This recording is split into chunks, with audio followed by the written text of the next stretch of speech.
Gigi Wagnou, j'espère que vous allez bien, moi ça va. On se retrouve aujourd'hui pour une nouvelle vidéo capillaire et comme vous pouvez le voir aussi dans le titre, ça sera une vidéo coiffure twist, ensuite faire un twist out. J'ai déjà fait toute ma tête et littéralement ça m'a pris 2h30. Il faut savoir que j'ai une masse de cheveux assez importante, une densité assez importante et ça me prend toujours autant de temps. Je vais juste utiliser deux produits. Je me considère comme étant quelqu'un de minimaliste en termes de mise en pli, en termes de produits capillaires. Donc aujourd'hui, pour cette vidéo, je vais utiliser un lait capillaire.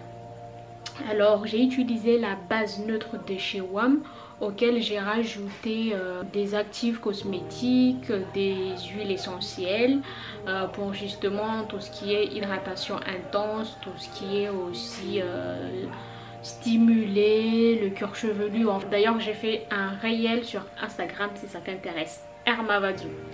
Et pour sceller l'hydratation, je vais utiliser un simple huile. L'idée aussi, c'est surtout de vous montrer que avec des produits simples, on peut faire des belles choses. Donc, ça donne ça. Donc, par rapport à la dernière mèche, ce que je fais, c'est que j'utilise toujours une pompe. Je le fais chauffer parce que là, je viens de laver mes cheveux et ils sont un peu secs, je trouve. Donc là, j'accentue vraiment sur l'hydratation. En général, on le sent bien. Quand on commence à appliquer le produit, on sent que le cheveu est sec. Et plus on masse le cheveu, plus on fait pénétrer le produit. Et de suite, on sent un changement. Du moins pour ma part, c'est ce que je ressens. Donc une fois que le produit a bien pénétré, que j'estime que ça a bien pénétré, je vais prendre l'huile. Là aussi une pompe, pas la peine d'en mettre énormément. Donc là je scelle l'hydratation.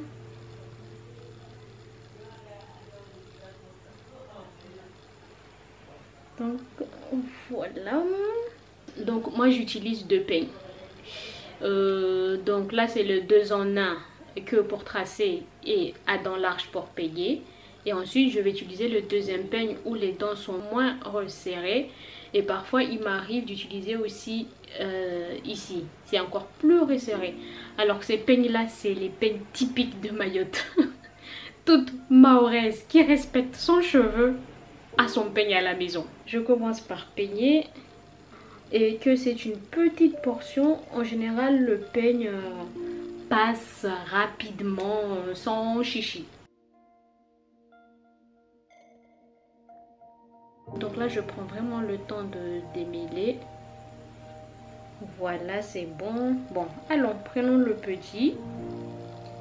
Donc là, c'est bon.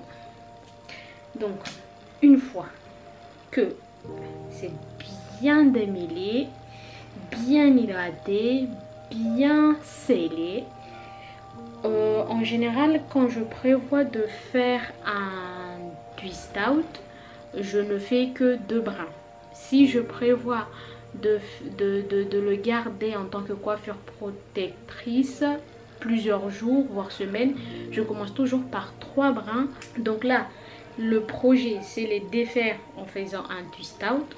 Je vais faire 2 séparations égales et en général j'ai toujours l'habitude d'avoir mes cheveux sur le côté et donc là j'oriente ma tresse sur le côté où je souhaite que ça tombe. Donc ça sera du côté droit. Du coup pour vous on dirait gauche mais c'est droit. Donc je commence. Donc là je prends la mèche comme ça, je ramène et donc en général c'est bien serré et je continue tout simplement à faire la vanille.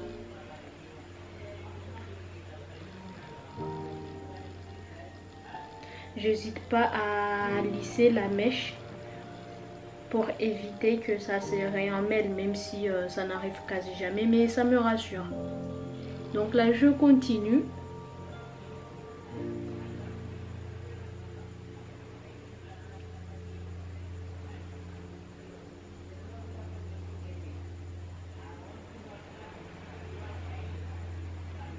Donc vers le bout, je n'hésite pas à faire ce geste.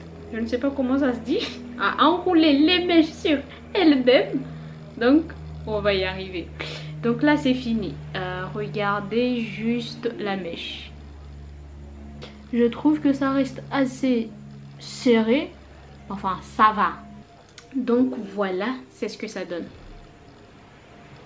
L'idée c'est de vous montrer aussi qu'on n'a pas besoin d'un milliard de produits à utiliser. Et surtout qu'avec peu, on peut faire des belles choses sur nos cheveux.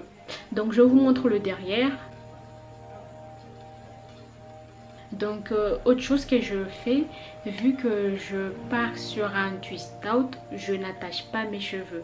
Pour que vraiment ça garde la longueur des twists. Parce que si je les attache, ça va s'étirer et ça n'aura pas les mêmes longueurs partout. Donc je laisse comme ça. Et pour dormir, je vous montre. Je prends juste mon bonnet en satin. Je range juste mes cheveux. Et puis je dors comme ça. Et pendant la journée, je les laisse détacher. S'ils font leur vie, je fais la mienne. Et après, on se retrouvera quand je vais les défaire. Donc là, nous sommes le 4e jour. On va défaire les twists. Pour les défaire, j'aurai besoin d'huile et aussi de ciseaux. Alors pourquoi l'huile? Justement pour faciliter un peu la mise en pli, pour que mes mains glissent plus facilement. Pourquoi les ciseaux? J'aime bien structurer un peu la coiffure, ce qui fait que j'aime bien couper les pointes. C'est pas une bonne chose à faire, mais je l'ai fait parce que j'aime bien le rendu. En fait, moi j'aime bien quand c'est structuré. J'aime pas quand il y a des mèches toutes fines. J'aime pas. Et récemment je les ai coupées. Et en fait, si vous voyez bien, je vais vous montrer un cas typique où je peux utiliser les ciseaux. Donc là vous voyez, c'est hyper fin vers le bout. Et surtout, il y a une mèche là qui dépasse. Et ça m'énerve. Donc ce que je fais, je vais couper, vous voyez, je veux couper cette petite mèche qui dépasse. Ça se voit pas, mais vous voyez quand j'étire le cheveu, il s'est accroché aux cheveux. Donc parfois il m'arrive de faire ça.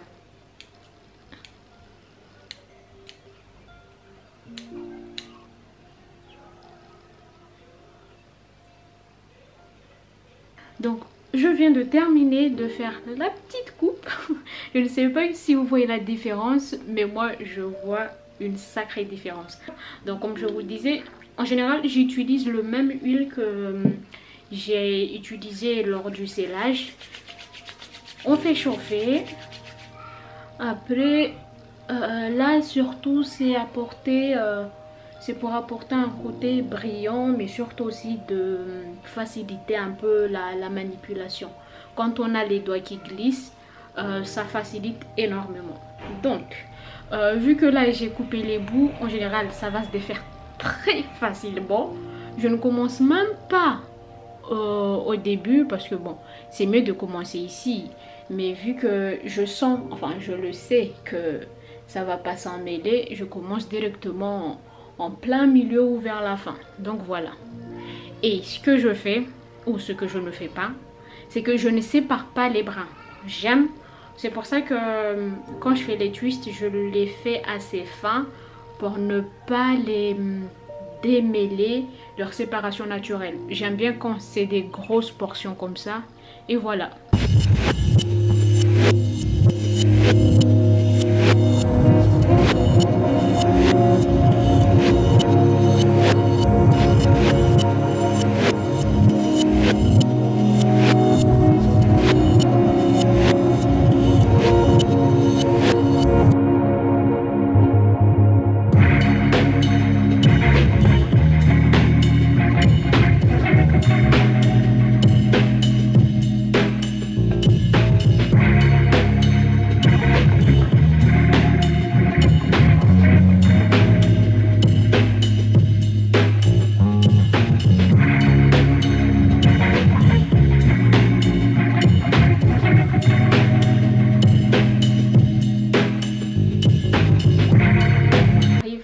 dernière mèche.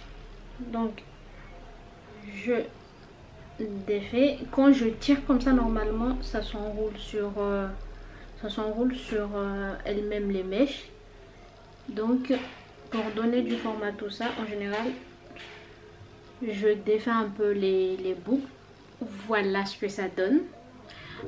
Pour le coup, pour les faire, ça m'avait pris 2h30 et là pour les défaire, une dizaine de minutes, tout en veillant. Oula, j'ai envie d'éternuer. Tout en veillant à bien dérouler pour que ça garde la même forme. C'est léger, c'est volumineux. Je ne pense pas qu'avec un braid out j'aurai ce résultat là. Et vous voyez bien le fait d'avoir coupé un peu les pointes, j'aime bien la finition. Ça reste régulier, du coup ça donne ça. C'est comme ça que je fais mes twist out. J'aime pas utiliser trop de produits et là quand vous voyez le résultat on flake, voilà comme quoi avec peu on peut faire aussi des belles choses. Donc là je vais les laisser comme ça, mais deuxième jour, troisième jour ça va gonfler. Et surtout qu'ici à Mayotte, niveau humidité, on n'est pas en reste. En fait j'ai voulu faire cette coiffure aussi parce que récemment je les ai coupés, que j'ai fait un réel sur ça. Donc n'hésitez pas à aller me suivre sur Instagram au nom de Erma Vadou. Du coup j'avais fait un réel, je vais vous le mettre ici. Là on voit la longueur de mes cheveux avant que je ne fasse la coupe. Vu qu'ils étaient tellement abîmés et j'avais envie de renouveau, je les ai coupés et je voulais voir vraiment la différence entre les deux coiffures avant et après les avoir coupés. Donc là l'objectif, j'aimerais qu'ils arrivent là avec cette coupe là. Donc là bon, on a de la marge. Donc voilà, j'espère que cette vidéo vous aura plu. N'hésitez pas à me dire ce que vous en pensez en commentaire et surtout aussi dites-moi quel est vos styles de coiffure préférés. Vous êtes plutôt braid out ou twist out? On arrive en fin de cette vidéo.